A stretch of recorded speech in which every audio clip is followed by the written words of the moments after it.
Aurelia Corbin stood at her kitchen window, watching the rain trace silver patterns down the glass. Her golden retriever Orion lay at her feet, his loyal presence a comfort in the quiet house. At 63, Aurelia had grown accustomed to solitude since her husband's passing 5 years ago. She ran her fingers through her silver-streaked auburn hair and smiled as her phone lit up with Caden's name. "Mom, great news!" Her son's voice bubbled with excitement. "Seraphina's pregnant. You're going to be a grandmother." Aurelia's heart swelled. "Oh, Caden, that's wonderful news. How is Seraphina feeling?" "She's doing great. But here's the thing, our apartment is tiny. We were wondering if we could move in with you temporarily, just until we find a bigger place for the baby." A flicker of doubt crossed Aurelia's mind. Caden had always been impulsive, and his financial decisions rarely panned out well. Still, the thought of having family fill her empty house again and a grandchild on the way was too tempting to resist. "Of course you can stay, darling. There's plenty of room here. You're the best. Mom, we'll be there this weekend." After hanging up, Aurelia glanced around her spacious home, the house where she'd raised Caden, where every corner held memories. The colonial-style house in its sought-after neighborhood had been paid off years ago, its value appreciating steadily with time. It was her sanctuary and her greatest asset. Orion nuzzled her hand as if sensing her mixed emotions. "It'll be nice to have the house full again, won't it, boy?" she whispered, scratching behind his ears.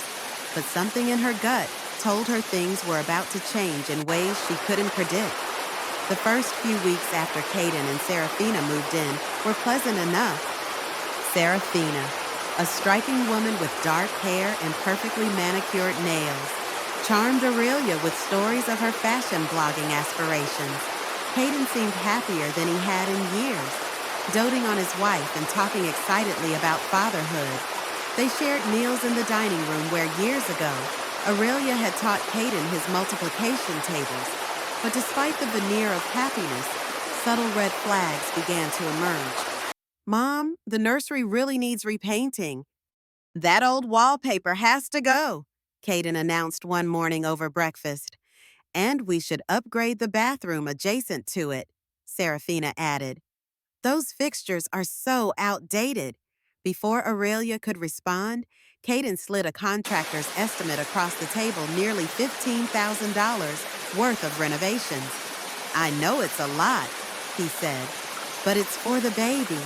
Your grandchild deserves the best start, right?" Aurelia nodded slowly. "I suppose we could look into it. I'll need to check my savings." As weeks turned into months, the requests escalated. New furniture, kitchen appliances, a landscaping overhaul for safer outdoor spaces for the baby. Each time, Aurelia wrote the checks, watching her savings dwindle. What troubled her more was realizing that neither Caden nor Seraphina contributed to groceries, utilities, or any household expenses. Whenever she gently broached the subject, Caden would deflect.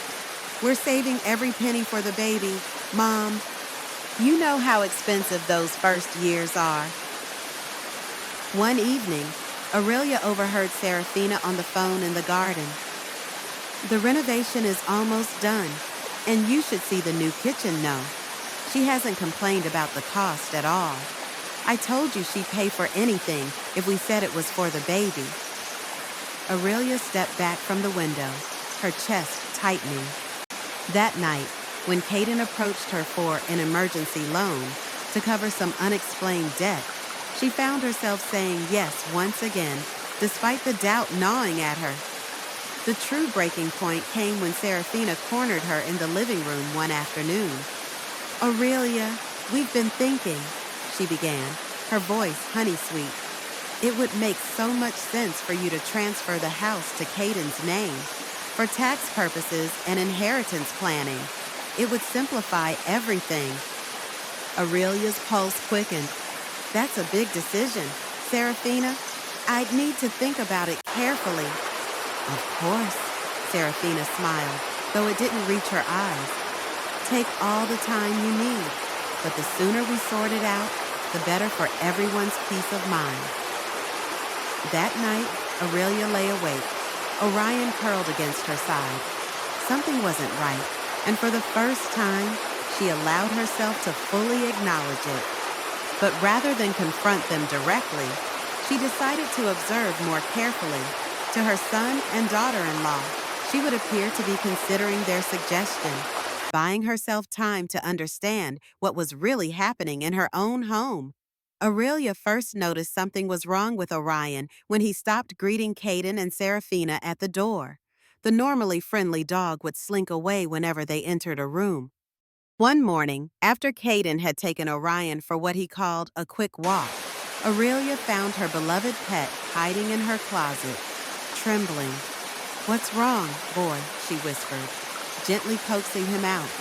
When she ran her hand along his side, he yelped, carefully parting his golden fur. She discovered an angry bruise spreading across his ribs. "Who did this to you?" she asked, though in her heart, she already knew. Anger surged through her, but she forced herself to stay calm. If they would hurt Orion, what else might they be capable of? That evening, Aurelia told Caden and Seraphina she was attending her book club and would be home late. Instead, she parked her car a block away and quietly re-entered through the garden door she had deliberately left unlocked. Moving silently through the house, she followed the sound of voices to the kitchen. "Did you see her face when you mentioned transferring the house?" Seraphina's voice was gleeful. "I thought she'd have a heart attack right there." Caden laughed. "That would solve our problems, wouldn't it?" "Don't joke about that," Seraphina snapped. "We need to do this methodically. Has she said anything about changing her will yet?" "No, but she's definitely thinking about the house transfer. Mom's always been cautious with money, but she's such a pushover when it comes to family." "Thank God for that. We had to fake an entire pregnancy just to get her to open her wallet." Seraphina's voice dripped with contempt.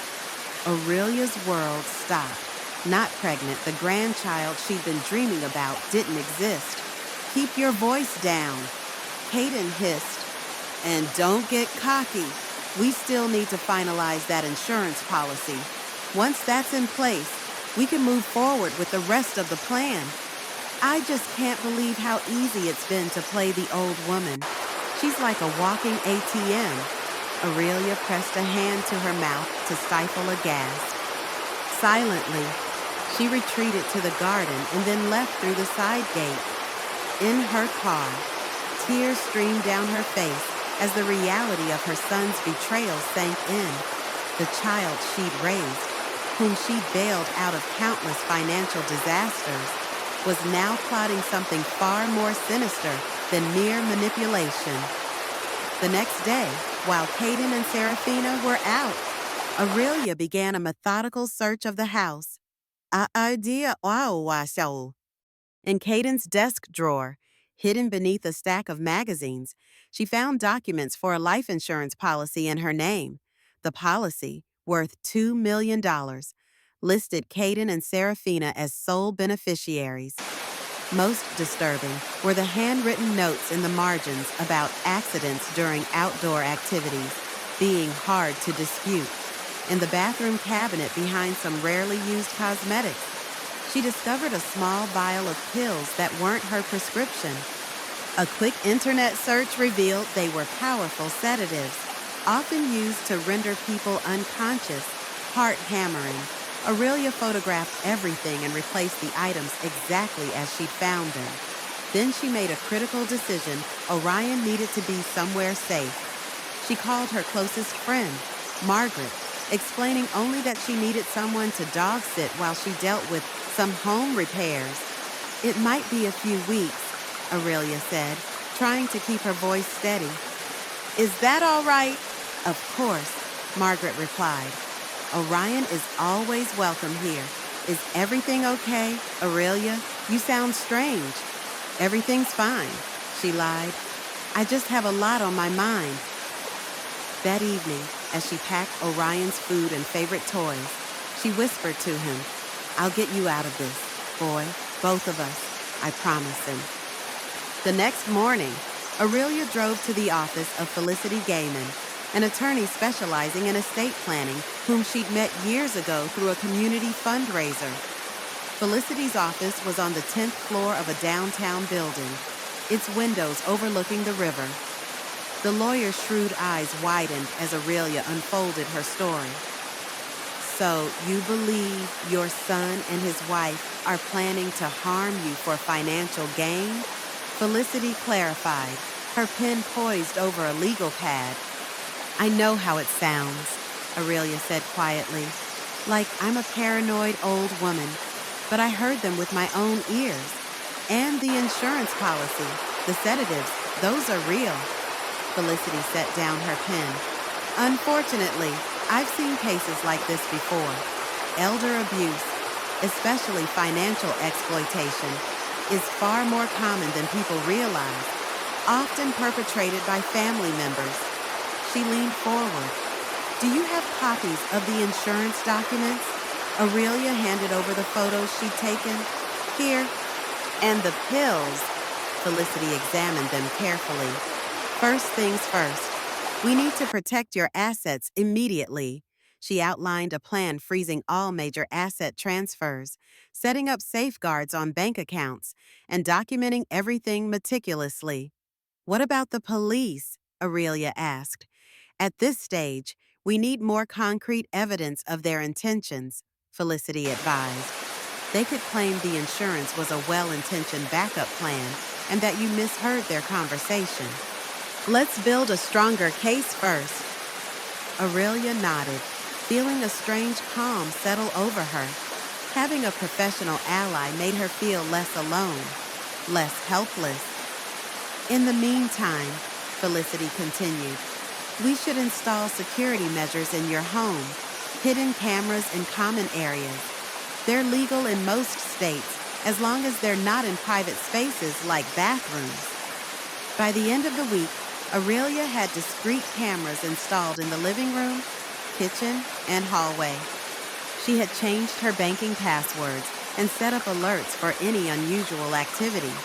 Most importantly, she had given Felicity duplicates of all evidence and a sealed letter detailing her suspicions, to be opened only if something happened to her.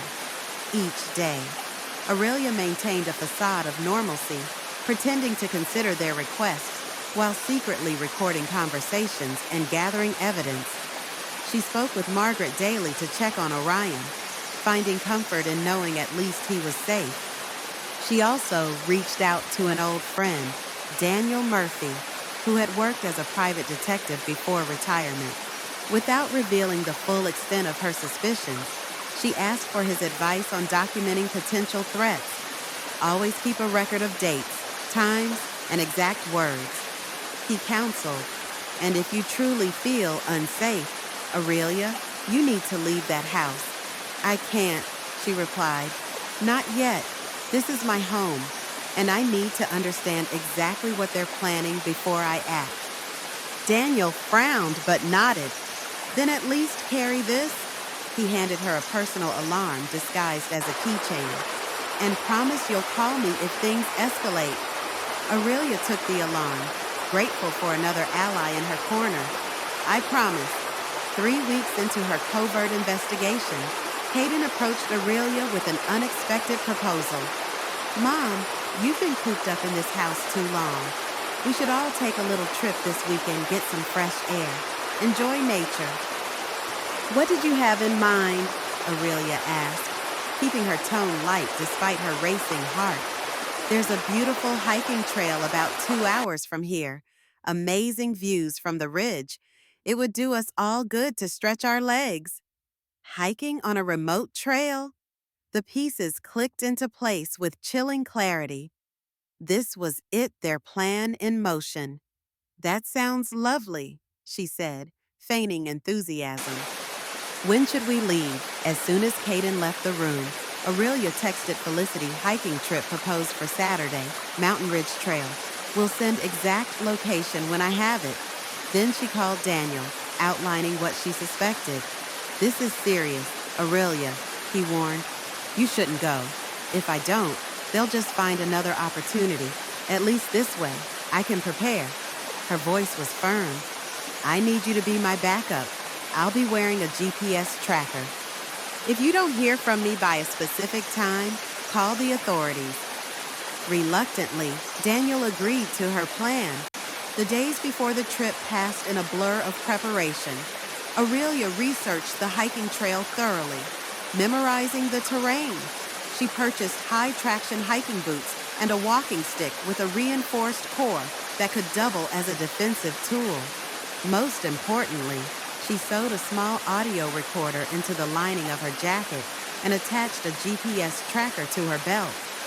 On Friday night, she noticed Caden and Serafina whispering in the kitchen, their expressions tense with anticipation. They fell silent when she entered. "Just discussing what to pack for tomorrow," Serafina said with a forced smile. "It's supposed to be perfect weather." "I'm really looking forward to it," Aurelia replied, matching her cheerful tone. "It's been ages since I've been hiking." Yet in her bedroom, Aurelia sent one final text to both Felicity and Daniel, confirming the trail location and her estimated return time. "If you don't hear from me by 5 p.m., something's wrong," she wrote. Then she activated the hidden camera in her room, addressing the lens directly. "If anything happens to me tomorrow, May 15th, it will not be an accident. My son Caden and his wife Serafina have planned it." Saturday morning dawned clear and bright. Aurelia dressed carefully, securing her recording device and checking that her personal alarm was easily accessible. As they loaded into Caden's SUV, she noticed a water bottle tucked into the side pocket of his backpack, already filled with a clear liquid. The 2-hour drive to the trailhead was filled with artificial cheer. Serafina chattering about wildlife they might see, Caden pointing out landmarks along the way. Aurelia participated in the charade, all while mentally reviewing her escape plans. The trail began innocuously enough, winding through a pine forest before gradually climbing. Aurelia deliberately set a slower pace, commenting on the steepness and pausing often to catch her breath. "You okay, Mom?" Caden asked, his concern so convincing it momentarily made Aurelia doubt her suspicions. "Just taking my time," she replied. "It's been a while since I've done anything this strenuous." They continued upward, eventually reaching a spectacular overlook where the trail skirted a steep drop-off. The view stretched for miles, rolling mountains fading into distant haze. It was beautiful, serene, and the perfect place for an accident. "Let's take a break here," Caden suggested, gesturing to a flat rock near the edge. "Serafina, grab the snacks." Aurelia sat where indicated, keeping her walking stick across her lap. After a moment of rustling through his backpack, Caden produced the water bottle she'd noticed earlier. "Here, Mom, it's an electrolyte drink. Good for keeping your energy up on hikes like this." Aurelia accepted the bottle with a smile, uncapping it slowly. "That's thoughtful of you." She raised it to her lips, but only pretended to drink, letting the liquid wet her lips without swallowing. Years of teaching elementary school children had perfected her ability to spot when someone was only pretending to do something, and now she was employing that same skill. "It tastes a bit off," she commented, recapping the bottle. "Maybe it's past its expiration date." "It's fine," Serafina said quickly. "Probably just the minerals." Aurelia nodded, setting the bottle aside. 10 minutes passed in seemingly normal conversation, Caden checking his watch repeatedly. Suddenly, Serafina gasped, clutching her ankle. "Ouch! I think I twisted something when I shifted on this rock." "Let me see," Aurelia said, starting to rise. "Could you help her, Mom?" Caden asked, moving to stand behind Aurelia. "I'll hold your walking stick." It was happening exactly as she'd feared. Aurelia moved toward Serafina but kept her stance wide and balanced. Years of yoga practice giving her better stability than they'd anticipated. As she bent slightly, she felt Caden's hand press against her back, not quite a push, but a pressure clearly meant to unbalance her toward the drop-off. In one swift motion, Aurelia pivoted and braced herself against a nearby tree trunk, avoiding the push while simultaneously activating her recording device. "Careful there," she said, voice steady despite her pounding heart. "That edge is quite steep." Caden's expression flickered with frustration. "Just lost my balance for a second." "Funny," Aurelia replied. "I was thinking the same thing." She stepped away from the edge, her gaze hardening. "I know what you're doing, Caden." "What?" His face arranged itself into innocent confusion. Aurelia pulled out her phone, thumbing a specific button. "I've just sent my GPS location to my attorney and a former detective. They'll be calling the Rangers if I don't check in within the hour." Caden's face drained of color. Serafina had already forgotten her injury and was standing, wide-eyed. "I don't know what you're talking about," Caden stammered. "Don't you?" Aurelia held up the water bottle. "This is drugged, isn't it? Just like those sedatives I found hidden in my bathroom cabinet, right next to the life insurance policy you took out on me, without my knowledge." The silence that followed was broken only by the distant call of a hawk. Serafina looked at Caden, panic flashing across her face. "She's bluffing," she hissed. "She can't prove anything." Aurelia smiled grimly. "Actually, I can. I've been recording everything, including your conversation about faking a pregnancy to get my money." Caden made a sudden move toward her, but Aurelia was ready, brandishing her walking stick like a staff. "Don't," she warned. "I'm not the helpless old woman you think I am." "You bitch!" Serafina spat, all pretense abandoned. "You think you're so clever." "Clever enough to stay alive," Aurelia replied. "Now, here's what's going to happen. We're going to walk back down this mountain together. You're going to stay at least 10 feet away from me at all times. And then we're going to have a very interesting conversation with the police. You'd send your own son to jail." Caden's voice cracked, a manipulative plea that once might have worked on her. "You were willing to push your own mother off a cliff," Aurelia answered, her voice steady despite the storm of emotions inside her. "So yes, I absolutely would." Detective Eric Halverson had seen a lot in his 20 years with the department, but the evidence Aurelia Corbin laid before him that evening still managed to shock him. Audio recordings, photographs of documents, a water bottle containing enough sedatives to render an adult unconscious for hours. "Mrs. Corbin, I need to be clear," he said, leaning forward across his desk. "You're accusing your son and daughter-in-law of attempted murder." "Yes," Aurelia replied simply. "They planned to drug me and stage an accident on Murphy Ridge Trail. I have the recordings of their conversation afterward where they essentially admit it." The detective nodded slowly. "And this insurance policy, they took it out without your knowledge or consent." "Correct. I found the paperwork hidden in my son's desk. $2 million, payable to them in the event of my accidental death." While Aurelia spoke with Detective Halverson, Caden and Serafina were being interviewed in separate rooms by other officers. The full toxicology report on the water bottle wouldn't be available for days, but preliminary tests had already confirmed the presence of benzodiazepines. "We'll need to keep the bottle and your recording device as evidence," Halverson explained. "But based on what we have so far, we're detaining both of them on suspicion of attempted murder and insurance fraud." Aurelia nodded, a strange numbness spreading through her. Despite all her preparations, seeing her suspicions officially validated was overwhelming. "What happens next?" "They'll be arraigned within 48 hours. The district attorney will determine the formal charges, but given the evidence, I expect they'll face serious felony counts." He paused, his expression softening slightly. Mrs. Corbin, do you have somewhere safe to stay tonight? Someone who can be with you? I'll be all right at home, she began, then reconsidered. Actually, I might call my friend Margaret. She's been watching my dog. That sounds like a good idea.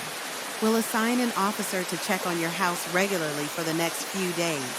He handed her his card. Call me directly if you have any concerns, day or night. That evening, Aurelia sat in Margaret's cozy living room, Orion's head resting on her lap. She told her friend everything, the words pouring out in a cathartic rush. I just can't believe Caden would do this, Margaret said for the third time, shaking her head. You raised that boy. You've always been there for him. I know, Aurelia replied softly, stroking Orion's fur. That's what makes it so hard to accept, but the evidence doesn't lie. The next day, Aurelia met with Felicity to discuss getting a restraining order and changing the locks on her house. They also filed formal notifications with her insurance company about the fraudulent policy. The insurance company will conduct their own investigation, Felicity explained. What they did is a serious crime, even without the attempted murder angle. As predicted, both Caden and Serafina were charged with conspiracy to commit murder, attempted murder, insurance fraud, and elder abuse. However, to Aurelia's dismay, they were granted bail, a decision that left her feeling deeply vulnerable, despite the restraining order now in place. They won't risk approaching you, Detective Halverson assured her when she called with her concerns. That would only make their case worse, but we'll increase patrols in your neighborhood, just to be safe. Aurelia returned to her home, which now felt tainted by their betrayal. Every room held echoes of their deception. Still, she refused to be driven from her own house. She had a sophisticated security system installed, complete with cameras and motion sensors. She changed every lock and had window sensors added. Orion came home, his familiar presence a comfort in the quieter house. For a few days, there was silence. No contact from Caden or Serafina. No suspicious activities. Aurelia began to hope that perhaps they had accepted defeat and were focusing on their legal defense. Then the threats began. The first anonymous call came at 2:17 a.m., jolting Aurelia from sleep. A distorted voice simply said, "You'll regret this," before hanging up. Orion growled at the bedside, sensing her distress. She reported it to Detective Halverson, who promised to trace the call, but cautioned that such things were often difficult to prove in court. Document everything, he advised. Time, date, what was said.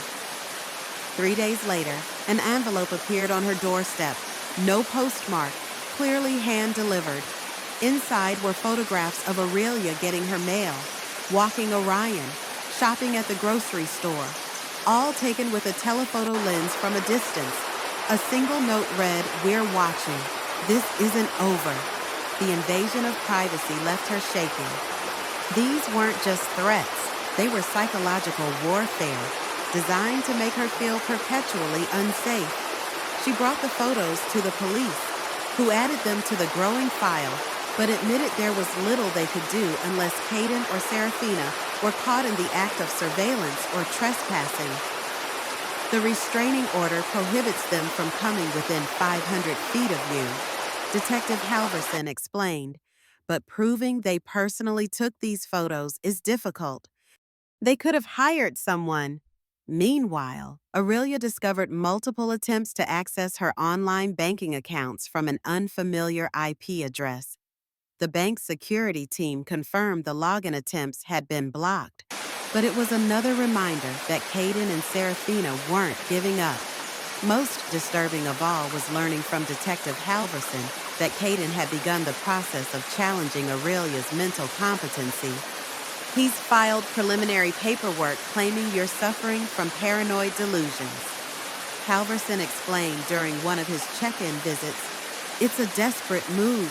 likely meant to undermine your credibility before the trial. Aurelia's hands trembled with anger. He's trying to have me declared incompetent so he can control my assets. Exactly.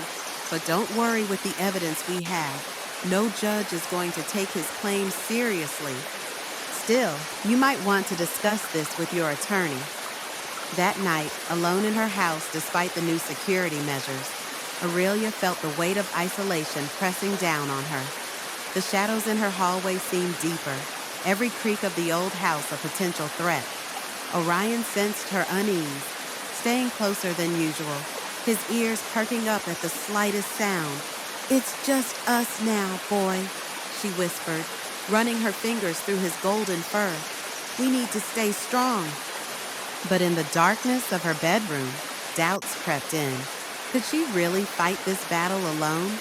Caden and Seraphina might be legally restrained, but they were young, resourceful, and clearly willing to go to extreme lengths.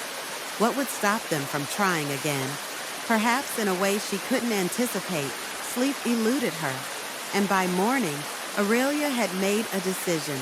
She needed more allies, people who could help protect not just her legal interests, but her physical safety as well. She couldn't live in constant fear, jumping at shadows. It was time to expand her circle of trust. The man at Aurelia's gate was tall and distinguished, his silver hair neatly combed, his suit impeccably tailored. Her security camera showed him standing patiently, no signs of threatening behavior. Yet Aurelia approached cautiously, the personal alarm Daniel had given her clutched in her palm. "Can I help you?" she called through the intercom. "Mrs. Corbin, my name is Everett Marshall, CEO of Marshall and Finch Investments. I need to speak with you about your son, Caden. It's rather urgent." Aurelia's pulse quickened. "What about my son? I'd prefer not to discuss it over an intercom. I assure you, I mean no harm. We can speak through the gate if you're uncomfortable inviting me in." Against her better judgment, curiosity won out. Aurelia met him at the gate, keeping it locked between them. "What's this about, Mr. Marshall?" Everett Marshall's expression was grave. "Mrs. Corbin, your son approached my firm 2 weeks ago seeking a substantial investment loan. He claimed to have power of attorney over your assets, which he offered as collateral. He specifically stated that you were mentally incapacitated and unable to manage your affairs." Aurelia's stomach dropped. "And did you give him this loan?" "No. Something about his story seemed off." We conducted our standard due diligence and discovered no legal declaration of incompetence had been filed. When I pressed him on this, he became evasive. I took the liberty of investigating further and discovered the charges pending against him. Marshall paused. "I felt I should warn you personally." Aurelia studied his face, looking for any sign of deception. "Why would you go to such lengths for a stranger, Mr. Marshall?" A shadow crossed his features. "My mother was the victim of a similar scheme by my stepfather. By the time I discovered what was happening, he drained her accounts and remortgaged her home. I couldn't save her from financial ruin." His jaw tightened at the memory. "When I saw the parallels in your situation, I couldn't stand by and watch history repeat itself." His sincerity was convincing, but Aurelia had learned the hard way to be cautious. "I appreciate your concern, Mr. Marshall, but how do I know you're who you claim to be?" He smiled slightly. "A fair question." He handed her his business card. "Feel free to call our main office to verify my identity. I can wait." Aurelia did exactly that, stepping away to make the call. The receptionist at Marshall and Finch confirmed not only that Everett Marshall was indeed their CEO, but connected her briefly with another executive who verified Marshall was out of the office for a meeting. When she returned to the gate, Aurelia's wariness had diminished, but not disappeared entirely. "Thank you for the warning, Mr. Marshall. I'm already aware of my son's attempts to have me declared incompetent. I suspected as much. But there's something else you should know. He hesitated. Your son didn't come alone to our office. His wife was with him, and she mentioned knowing someone who could expedite your competency evaluation. The implication was concerning. Aurelia's blood ran cold. They're not giving up. No, it seems they're not. Marshall studied her for a moment. Mrs. Corbin, our firm has an excellent legal team that specializes in elder law and financial protection. As a gesture of goodwill, I'd like to offer their services to you, complimentary to your existing counsel. They have experience specifically with competency challenges. Aurelia hesitated, her natural suspicion warring with the pressing need for more support. That's very generous, but why would you do this for me? Consider it making amends for what I couldn't do for my mother, he replied simply. And frankly, I despise people who prey on family members. It's a personal crusade of sorts. After a long moment, Aurelia nodded. I'll need to discuss this with my current attorney, but I appreciate the offer. Mr. Marshall, please call me Everett. He handed her another card, this one with his personal number written on the back. Call me directly if you need anything, day or night. As she watched him walk back to his car, a modest sedan, not the flashy vehicle she might have expected from a CEO, Aurelia felt a glimmer of hope break through the fear that had clouded her days. Perhaps she wasn't as alone in this fight as she'd thought. The next day, after thorough verification of Everett Marshall's credentials and a conference call with Felicity, Aurelia accepted his offer of additional legal support. Marshall and Finch's elder law specialists immediately began building a counter-strategy against Caden's competency challenge, gathering statements from Aurelia's doctors, friends, and community contacts to establish her clear mental acuity. They're trying to rush the evaluation, explained Sharon Winters, the lead elder law attorney from Marshall's firm.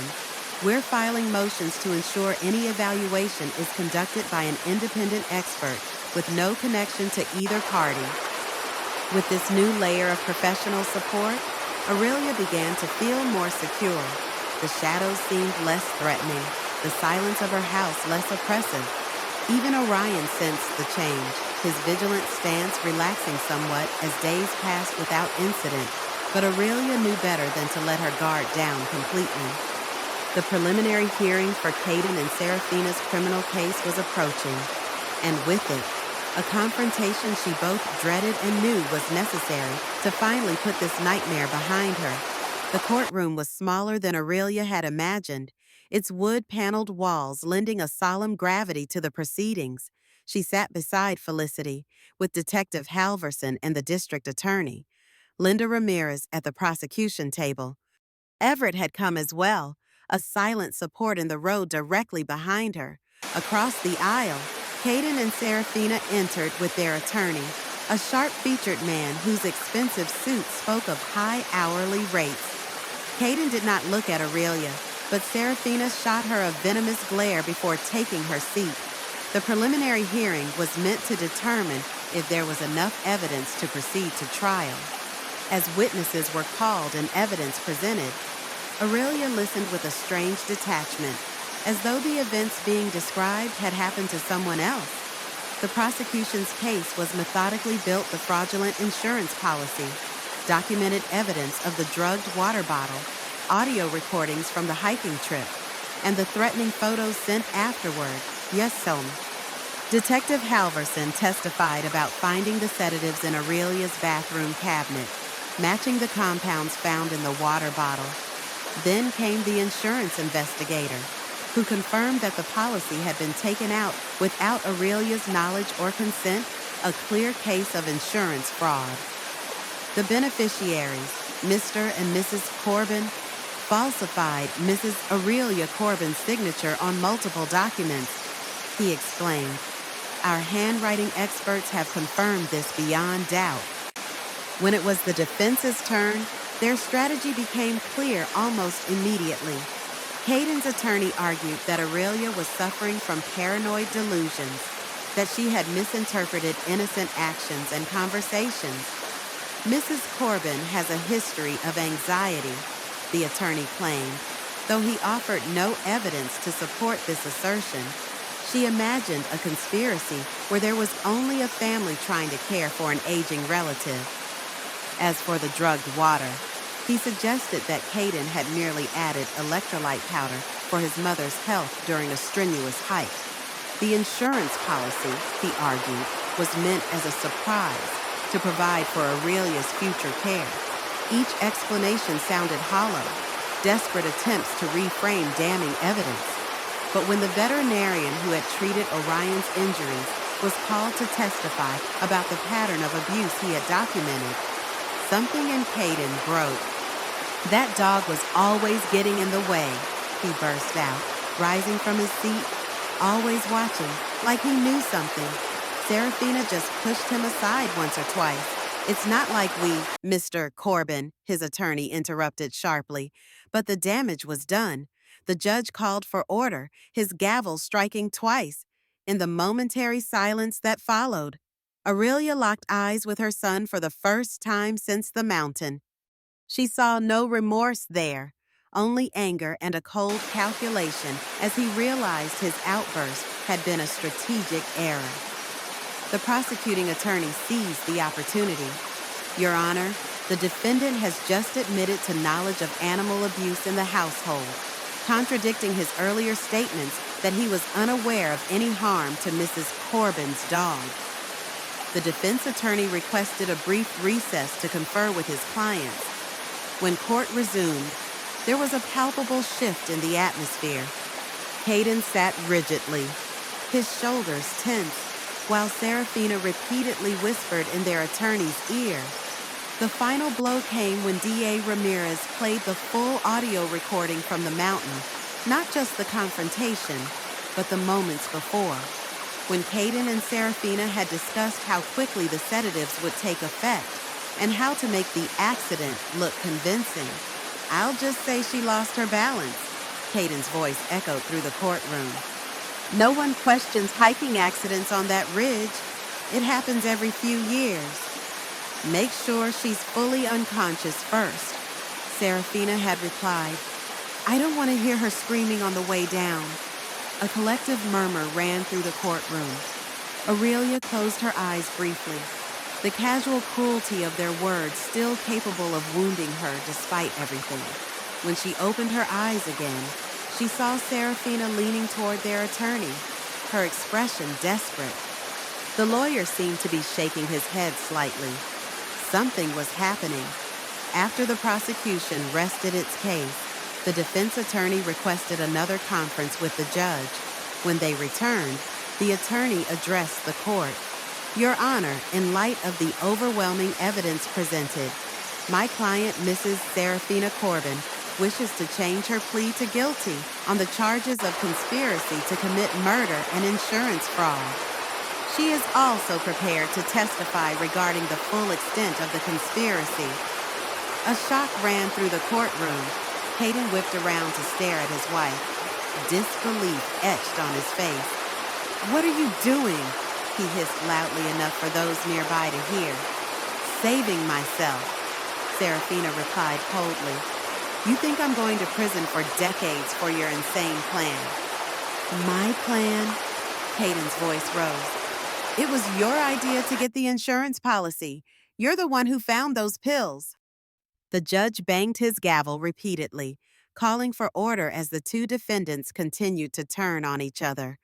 Aurelia watched the scene unfold with a strange sense of detachment. This bitter end to their partnership seemed fitting somehow, the final collapse of a relationship built on deception and greed. When order was restored, the judge accepted Serafina's change of plea and scheduled her formal sentencing for after she had testified in the case against Caden. Caden, now abandoned by his co-conspirator, sat ashen-faced as the judge ruled there was more than sufficient evidence to proceed to trial. Bail is revoked for defendant Caden Corbin, the judge announced. Given the serious nature of these charges and the new evidence of potential witness tampering, The court finds that the defendant poses a continued threat. As the bailiff approached to take Caden into custody, he looked back at Aurelia one last time. In that brief moment, she searched for any sign of the little boy she had once rocked to sleep, the teenager she had taught to drive, the young man whose college graduation had filled her with pride.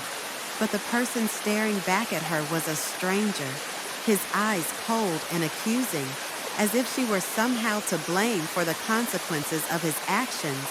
Later, outside the courtroom, Felicity squeezed Aurelia's hand. That went as well as we could have hoped. With Serafina turning state's evidence, Caden will almost certainly be convicted on all counts. What happens now? Aurelia asked, her voice steady despite the emotional turbulence within. Caden will remain in custody until trial. Serafina will likely get a reduced sentence in exchange for her testimony. Detective Halverson explained, the threat should stop now. Everett, who had remained a quiet presence throughout the hearing, stepped forward. You were incredibly brave in there, Aurelia. Most people wouldn't have had the strength to face what you did. I'm not sure it was bravery, she replied softly. Just survival. As they walked out of the courthouse into the bright afternoon sunlight, Aurelia felt a weight lifting from her shoulders. The road ahead would still be difficult, a trial to endure, a lifetime of memories to reconcile, a broken family to mourn. But for the first time in months, she could see beyond the immediate danger to a future where peace might be possible again. On a crisp autumn morning 6 months later, Aurelia stood on her back porch, watching Orion explore the freshly fallen leaves in the garden. The trial had concluded 2 months earlier, with Caden receiving a 15-year sentence for attempted murder and insurance fraud. Serafina, true to her plea deal, had testified against him in exchange for a reduced sentence of 5 years. The media coverage had been mercifully brief, a local story that flared for a week and then faded as newer tragedies took its place. Still, Aurelia had received calls from friends and acquaintances expressing shock and sympathy, many admitting they had no idea what she had been enduring. You carried this burden alone for so long, Margaret had said during one of their regular lunches. I wish you had told me sooner. I wasn't sure who I could trust, Aurelia had replied honestly, and part of me didn't want to believe it was really happening. Healing came slowly, in small moments rather than grand revelations. Aurelia began attending a support group for victims of family violence, where she found solace in the understanding of others who had experienced similar betrayals. She also started seeing Dr. Eleanor Vance, a therapist specializing in trauma, who helped her navigate the complex emotions of grief, anger, and guilt that surfaced once the immediate danger had passed. It's normal to mourn the son you thought you had, Dr. Vance assured her during one particularly difficult session. You're grieving the relationship you believed in, not the person he chose to become. Orion remained her constant companion, his health fully restored, his trust in humans partially rebuilt, thanks to positive interactions with the few people Aurelia now welcomed into her home. The golden retriever's resilience served as a daily reminder of the capacity to recover from trauma. Everett Marshall had become an unexpected fixture in her life. What had begun as professional concern evolved into genuine friendship.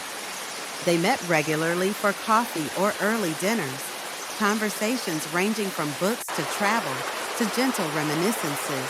Unlike others who tiptoed around her experience, Everett understood the value of acknowledging pain while not allowing it to define a person.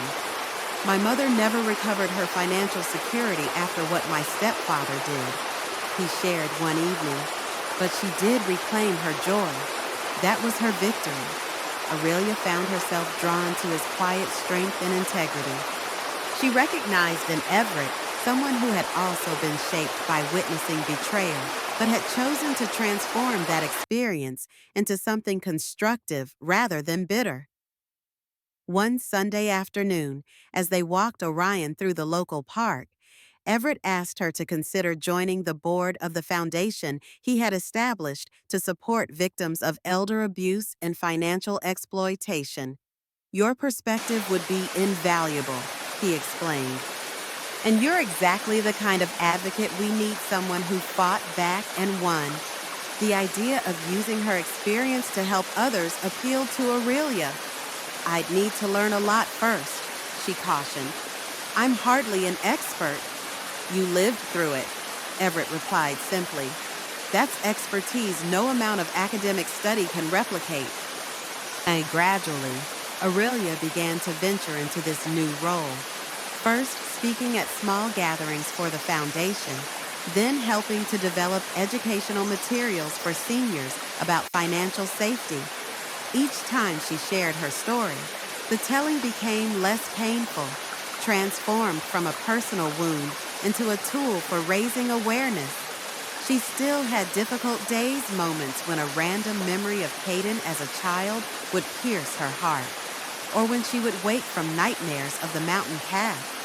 But these intrusions grew less frequent as months passed, crowded out by new experiences and connections.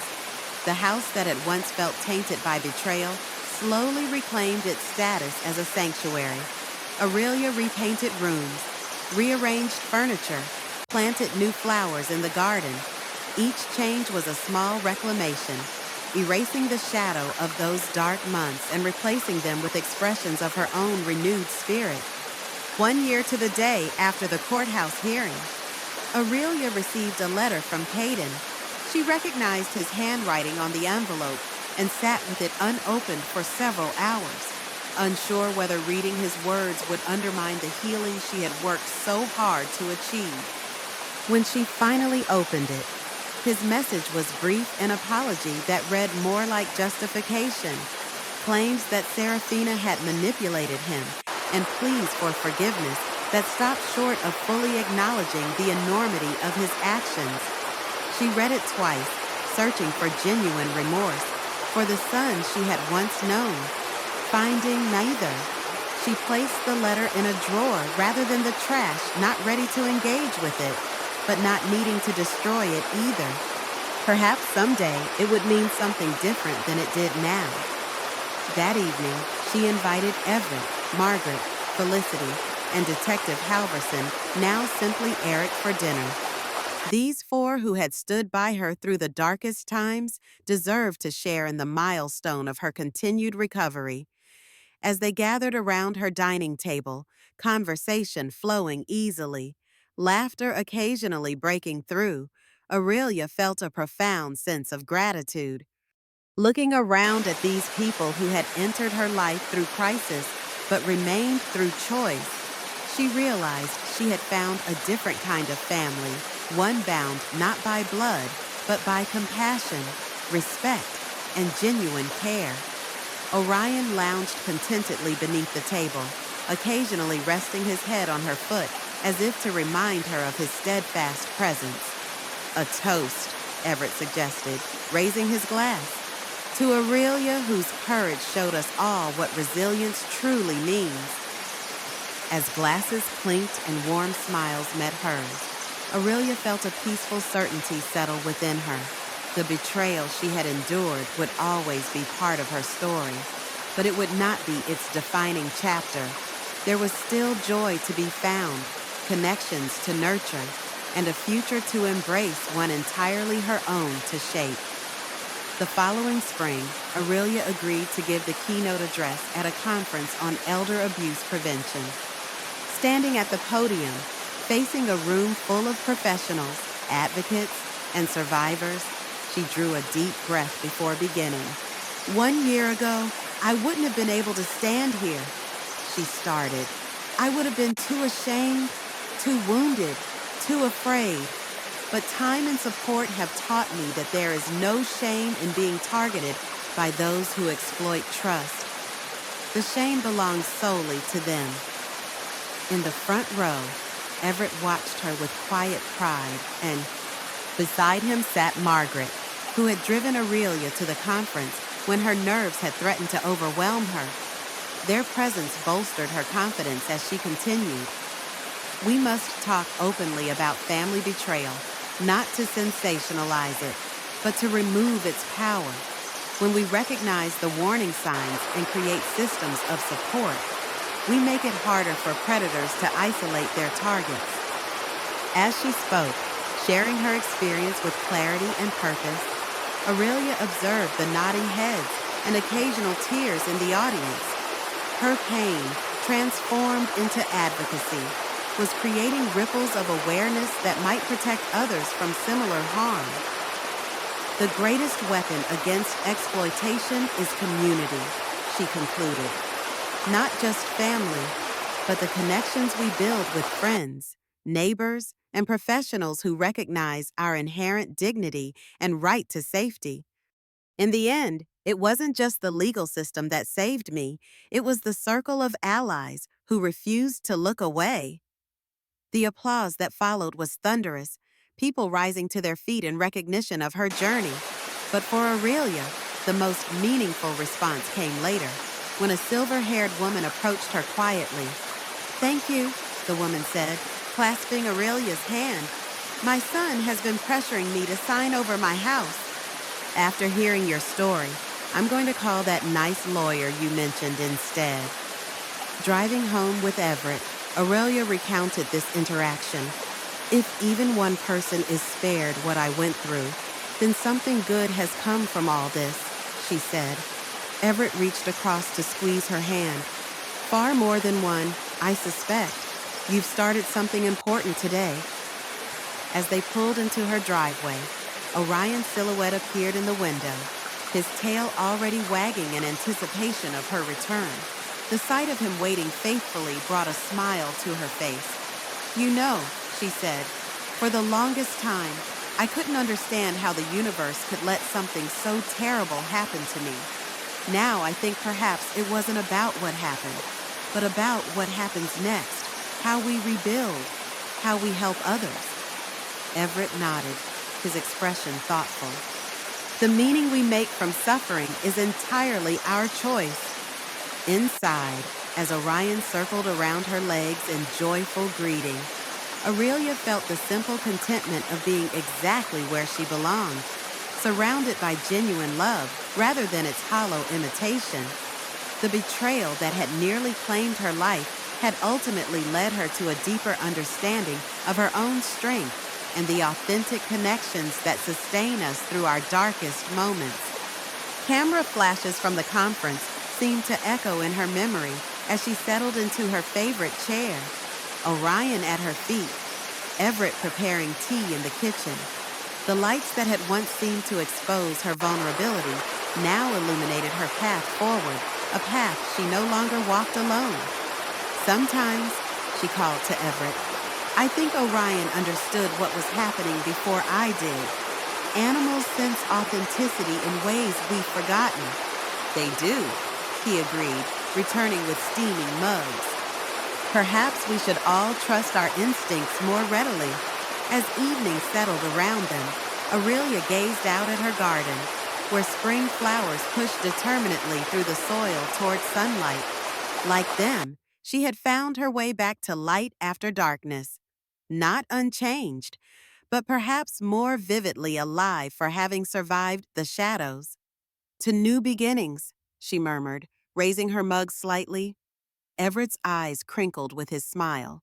"And to the wisdom to recognize them when they arrive." Orion sighed contentedly between them, the household at peace, the future unfolding one quiet moment at a time.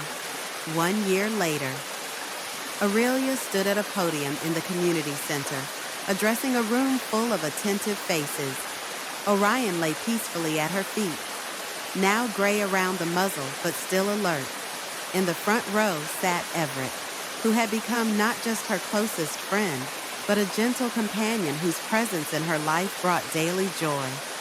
When trust is broken by those we love most deeply, the wound cuts to our very core, she told the audience. But I'm here to tell you that healing is possible. not by forgetting or minimizing the betrayal, but by reclaiming our power to define ourselves beyond it.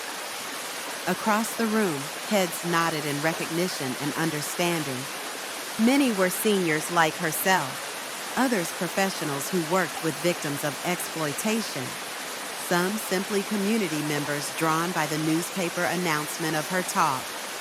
The people closest to us can inflict the deepest wounds, she continued, but we always have the strength to protect ourselves and rebuild our lives. It begins with recognizing the warning signs, creating safety networks, and remembering that we deserve respect and security. As camera flashes punctuated her closing remarks, Aurelia felt a sense of completion. The journey from victim to survivor to advocate had been arduous but transformative. Her life now held purpose and connection that she might never have discovered without the crisis that had forced her to re-examine everything. After the presentation, as the room cleared, Everett approached with a bouquet of yellow roses, her favorite. "You were magnificent," he said, his pride evident. That standing ovation was well-deserved. "It feels strange sometimes," she admitted, accepting the flowers, "knowing that the worst experience of my life has led to helping others. That's the most powerful form of healing, making meaning from suffering," he replied. "You've turned darkness into light, not just for yourself, but for everyone in that room today." As they walked out together, Orion trotting contentedly beside them, Aurelia reflected on the journey that had brought her here. The mother who had once been targeted for destruction now stood strong, not merely surviving but thriving, reaching out to others with wisdom hard-won through pain and resilience. "Sometimes," she said softly as they stepped into the golden afternoon sunlight, "I think about who I might have been if none of this had happened. If Caden and Serafina had never plotted against me." "And," Everett prompted, "I might have been safer, less scarred." She paused, considering. "But I wouldn't have been as strong, or known my own capacity for renewal." Cameras flashed again as a local reporter approached for a final comment. The light caught Aurelia's profile, illuminating the quiet dignity in her expression, a woman who had faced betrayal and emerged not broken, but transformed. "Mrs. Corbin," the reporter called, "what would you say to others who might be experiencing what you went through?" Aurelia smiled, her answer ready because she had lived its truth. "I would tell them that sometimes the people closest to us can inflict the deepest wounds, but I would also tell them that we always have the strength to protect ourselves and build new lives. It begins with recognizing that we deserve respect and security, and it continues with the courage to reach out for help." The flash captured her in that moment of certainty, the image of a woman who had walked through darkness and emerged into light, bringing others along with her. "It's never too late," she added, her voice strong and clear, "to reclaim your life and find joy again." And then as she walked away with Everett and Orion, the three of them silhouetted against the setting sun, Aurelia knew with quiet certainty that these words were not just advice for others, but the truth at the heart of her own remarkable journey from betrayal to belonging, from victimhood to victory, from darkness into enduring light.